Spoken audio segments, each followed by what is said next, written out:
പ്രസംഗിച്ചപ്പോ അതിന്റെ തലേ ദിവസം ഞാൻ പ്രസംഗിച്ചിരുന്നു അവിടെ. അന്ന് ഞാൻ ചോദിച്ചു, ബോംബെയിലുള്ള മനുഷ്യന്റെ പേരൊന്ന് പറയുന്നു, അത് അഡ്രസ്സും. ഹസ്രജിന്റെ അടുത്തേക്ക് പോകണമെങ്കിൽ വിസ വേണം, ടിക്കറ്റ് വേണം, അല്ലെ? ഭയങ്കര പണിയാണ്. നമുക്ക് ആ ബോംബെത്തുനിന്നാണ് നോക്കാറുണ്ട്. ഈ പ്രസംഗം കേട്ട ഏതോ ഒരു അനുവാചകൻ മുഖാമുഖം എന്ന പേരിൽ കാണിക്കാറില്ല ആ ഗെയിം ഉണ്ടല്ലോ, മുഖാമുഖം എന്ന പേരിൽ കാണിക്കാറില്ല ആ ഗെയിം ഉണ്ടല്ലോ, മുഖാമുഖം എന്ന പേരിൽ കാണിക്കാറില്ല ആ ഗെയിം ഉണ്ടല്ലോ, അതിൽ ഒരു ചോദ്യം ഉന്നയിച്ചു. ബോംബെയിലെ ആൾ അഡ്രസ്സ് തരാൻ പറയാൻ പറ്റുമോ? ഒരു സാധാരണക്കാരന്റെ സംശയമാണ്. ഇയാൾ പറഞ്ഞു, ഇക്ബാൽ വലി മുഹമ്മദ്, ബോംബെ, അതാണ് അഡ്രസ്സ് തരുന്നത്. അങ്ങനെ ഊരിപ്പോയി അശ്വനി.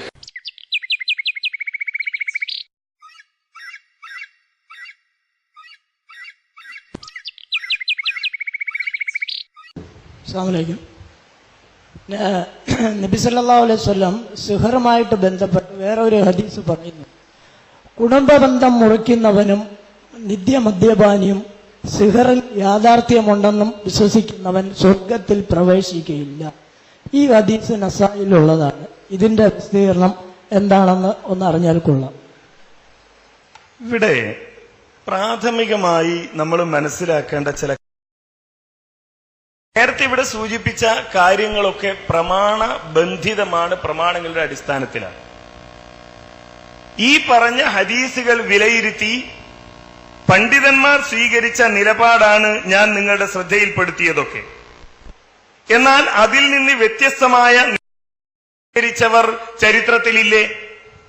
എല്ലാ മറ്റ് പല വിഷയങ്ങളിലും എന്ന പോലെ ഇസ്ലാമിന്റെ അടിസ്ഥാന സിദ്ധാന്തങ്ങളിൽ പോലും വിശ്വാസങ്ങളിൽ പോലും എതിരഭിപ്രായങ്ങൾ രേഖപ്പെടുത്തിയ ആളുകൾ ജീവിച്ച പോലെ ഈ വിഷയത്തിലും വ്യത്യസ്തമായ അഭിപ്രായങ്ങൾ പ്രകടിപ്പിച്ച ആളുകളുണ്ട്.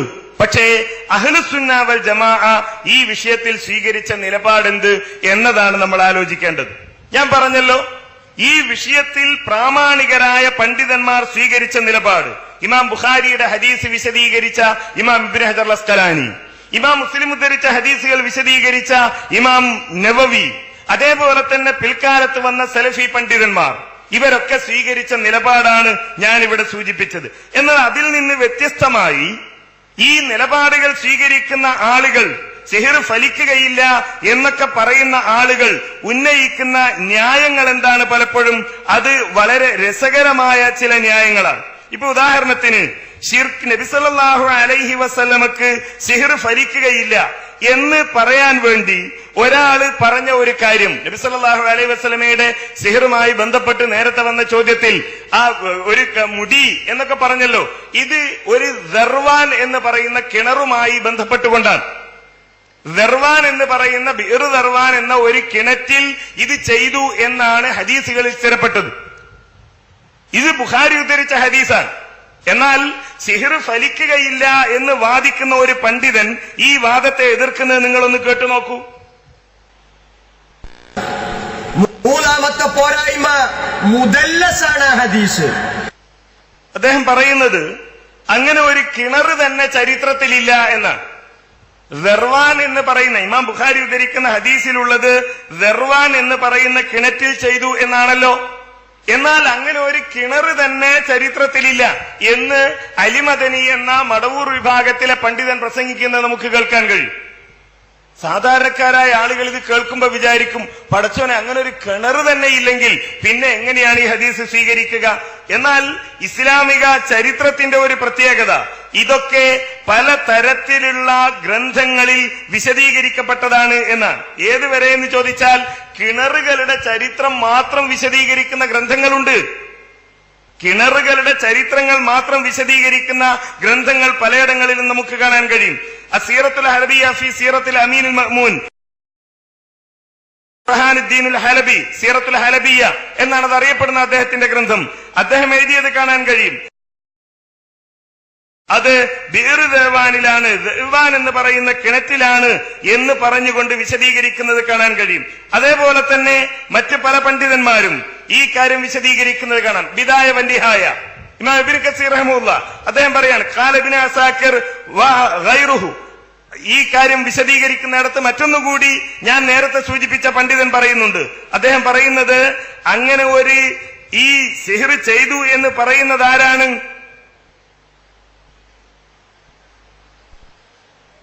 സിഹർ ചെയ്തു എന്ന് പറയുന്നത് ലബീദ് ബിൻ ആസം എന്ന് പറയുന്ന ആളാണ്.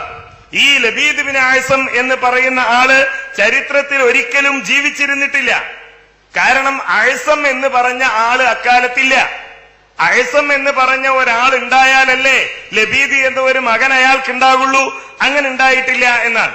എന്നാൽ ഇമാം ഇബ്നു കസീർ റഹ്മത്തുള്ളാഹി പറയുന്നു, ഖാല ഇബ്നു അസാകിർ വഗൈറുഹു വഖദ് അഹദൽ ജഅദ് ബിദഅതഹു അൻ ബയാൻ ഇബ്നു സമആൻ വഅഖദഹ ബയാനൻ താലൂത്ത് ബിൻ ഉഖ്തി ലബീദ് ബിൻ ആസം സൗജ് ബിനതിഹി വഅഖദഹ ലബീദ് ബിൻ ആസം അസ്സാഹിർ അല്ലദീ സഹറ റസൂല സല്ലല്ലാഹു അലൈഹി വസല്ലം അൻ യഹൂദി ബിൽ യമൻ.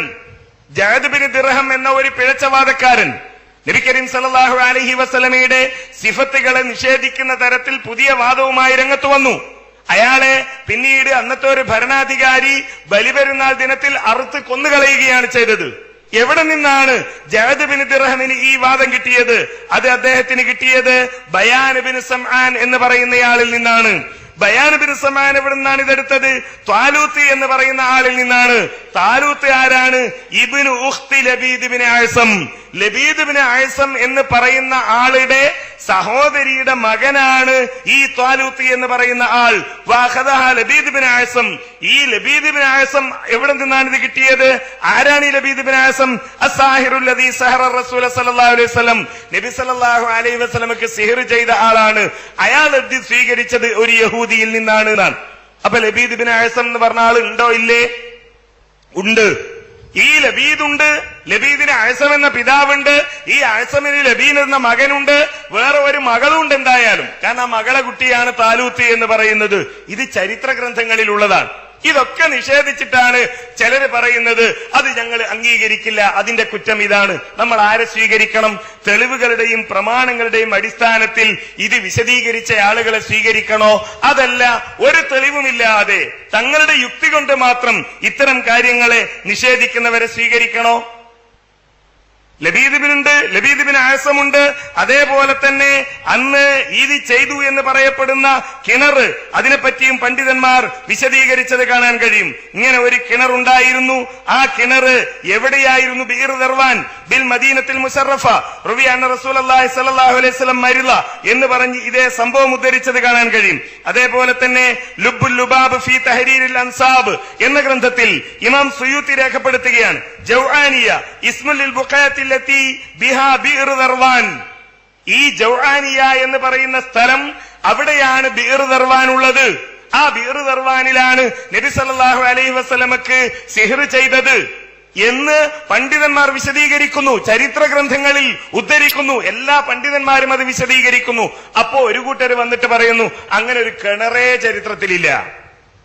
ലോകത്ത് കഴിഞ്ഞുപോയ ചരിത്ര ഗ്രന്ഥങ്ങളിലൊക്കെ ഈ കിണറിനെ പറ്റി പരാമർശം കാണുന്നു.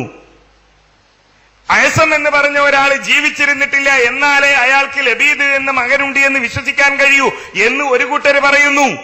ഈ ലബീദ് ബിൻ ആസമിനെ പറ്റി ചരിത്രത്തിൽ വളരെ കൃത്യമായി പണ്ഡിതന്മാർ വിശദീകരിക്കുന്നു. ഇമാം ബുഖാരി ഉദ്ധരിച്ച ഈ ഹദീസ് അത് നമുക്ക് സ്വീകരിക്കാൻ കഴിയില്ല. കാരണം അത് ഉദ്ധരിച്ചിരിക്കുന്നത് അൻ ഹിശാമിൻ അൻ ഉർവ എന്നാണ്, അല്ലെങ്കിൽ ഹിശാമിൻ അൻ അബീഹി എന്നാണ്. അതുകൊണ്ട് അത് സ്വീകരിക്കാൻ പാടില്ല എന്ന് ചില ആളുകൾ പറയുന്നു. അങ്ങനെയാണെങ്കിൽ ഇമാം ബുഖാരി ഉദ്ധരിക്കുന്ന എത്ര ഹദീസുകൾ ഉണ്ടെന്നറിയുമോ? ഹിശാമിൻ അൻ അബീഹി എന്ന് പറഞ്ഞുകൊണ്ട് ഇമാം ബുഖാരി 141 ഹദീസുകൾ ഉദ്ധരിക്കുന്നുണ്ട്. ഈ ഹദീസ് സ്വീകരിക്കാൻ പാടില്ല എന്നതിന് ന്യായമായി ചില ആളുകൾ പറയുന്നതാണിത്. ഇമാം ബുഖാരി എന്ത് ചെയ്യുന്നു? ഈ ഹദീസ് ഉദ്ധരിച്ചത് ഹിശാമിൻ അൻ അബീഹി എന്നാണ്, അത് സ്വീകരിക്കാൻ പാടില്ല. അതാണ് നിങ്ങൾ നേരത്തെ കേട്ടത്, അത് മുദല്ലസായ ഹദീസാണ്. കാരണം ഹിശാം തന്റെ പിതാവിൽ നിന്ന് ഉദ്ധരിക്കുന്ന ഹദീസുകൾ സ്വീകരിക്കാൻ പാടില്ല. ഇമാം ബുഖാരി ഉദ്ധരിക്കുന്നത് 141 ഹദീസുകൾ. ഇമാം മുസ്ലിം ഉദ്ധരിക്കുന്നത് 90 ഹദീസുകൾ. ഏതാ പദം? അൻ ഹിശാമിൻ അൻ അബീഹി എന്ന് പറഞ്ഞുകൊണ്ട്. എന്നാൽ അൻ ഹിശാം ഇബ്നു ഉർവ അൻ അബീഹി, ഹിശാം ഇബ്നു ഉർവയാണിത്. ഈ ഹിശാം ഇബ്നു ഉർവ അൻ അബീഹി എന്ന് പറഞ്ഞുകൊണ്ട് ബുഖാരി 120 ഹദീസുകൾ ഉദ്ധരിക്കുന്നു, മുസ്ലിം 67 ഹദീസുകൾ ഉദ്ധരിക്കുന്നു. ഈ ഹദീസുകളൊക്കെ നമ്മൾ തള്ളേണ്ടി വരൂലേ? ഇതാണ് നമ്മൾ ഈ വിഷയത്തിൽ മനസ്സിലാക്കേണ്ടത്. ഇമാം ബുഖാരിയും ഇമാം മുസ്ലിമും ഉദ്ധരിച്ച ഈ ഹദീസിന്റെ അടിസ്ഥാനത്തിലാണ് പണ്ഡിതന്മാർ ഈ വിഷയം വിശദീകരിച്ചത്. അപ്പൊ അതിനെതിരായാണോ നേരത്തെ പറഞ്ഞ ഹദീസ്? അല്ല, പണ്ഡിതന്മാർ അത് കൃത്യമായി വിശദീകരിച്ചു. ഈ രണ്ട് ഹദീസുകളും തമ്മിൽ ഒരു പൊരുത്തക്കേടുമില്ല. നേരെ മറിച്ച് അതിനപ്പുറം നേരത്തെ ഞാൻ എന്റെ ഉത്തരത്തിൽ വിശദീകരിച്ചതുപോലെ അള്ളാഹുവിന്റെ ഇതിന് അതിനപ്പുറത്ത് എന്തെങ്കിലും ഒരു പങ്കാളിത്തം ഇതിനുണ്ട് എന്ന് വിശ്വസിച്ചാൽ അത് തെറ്റാണ്, അത് പാടില്ലാത്തതാണ്, അത് അംഗീകരിക്കാൻ പാടില്ലാത്തതാണ്. അല്ലാതെ സിഹിർ ഫലിക്കുകയില്ലെന്നോ സിഹിറിന് ഹഖീഖത്തില്ലെന്നോ ആ ഹദീസ് നമ്മെ പഠിപ്പിക്കുന്നില്ല എന്നാണ് കഴിഞ്ഞുപോയ പണ്ഡിതന്മാരൊക്കെ വിശദീകരിച്ചത്. നേരത്തെ അബ്ദുറഹ്മാൻ സലഫി സൂചിപ്പിച്ചതുപോലെ ഇത്തരം വിഷയങ്ങളെക്കാൾ വളരെ കൃത്യമായ അടിസ്ഥാനപരമായ വിഷയങ്ങളിലേക്കാണ് നമ്മൾ കടന്നു വരേണ്ടത് എന്ന് ചോദ്യകർത്താക്കളെ സ്നേഹപൂർവ്വം ഒന്നുകൂടി ഉണർത്തുകയാണ്.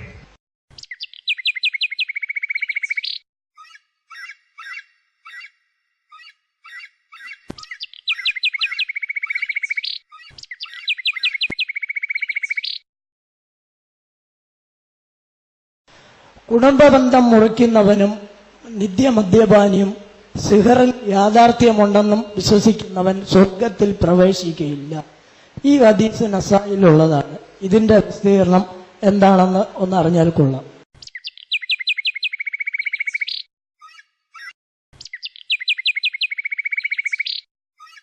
ഈ സിഹർ എന്ന് പറയുന്ന കൂടോത്രം ഉണ്ടെന്ന് എന്റെ ഖുർആൻ പറഞ്ഞിട്ടുള്ള കാര്യമാണ്. ഹാദാ സിഹ്റുൻ മുബീൻ, ഇത് വ്യക്തമായ കൂടോത്രമാണ് അള്ളാഹു പറഞ്ഞതാണ്.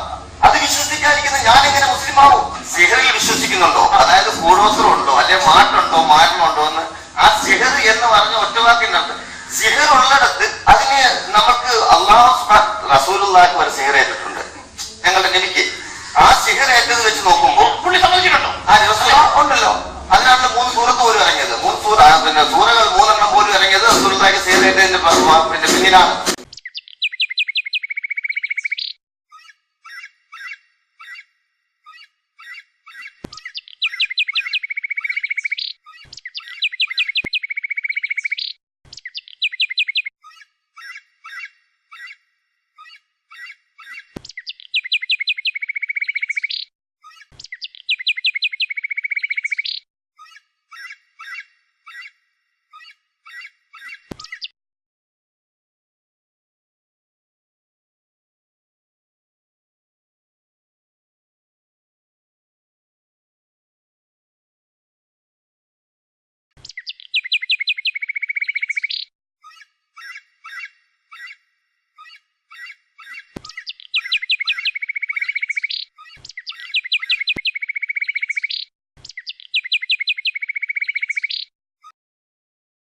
نحن أعلم بما يستمعون به إذ يستمعون إليك وإذ هم نجوى إذ يقول الظالمون إن تتبعون إلا رجلا مسحورا انظر كيف ضربوا لك الأمثال فضلوا فلا يستطيعون سبيلا.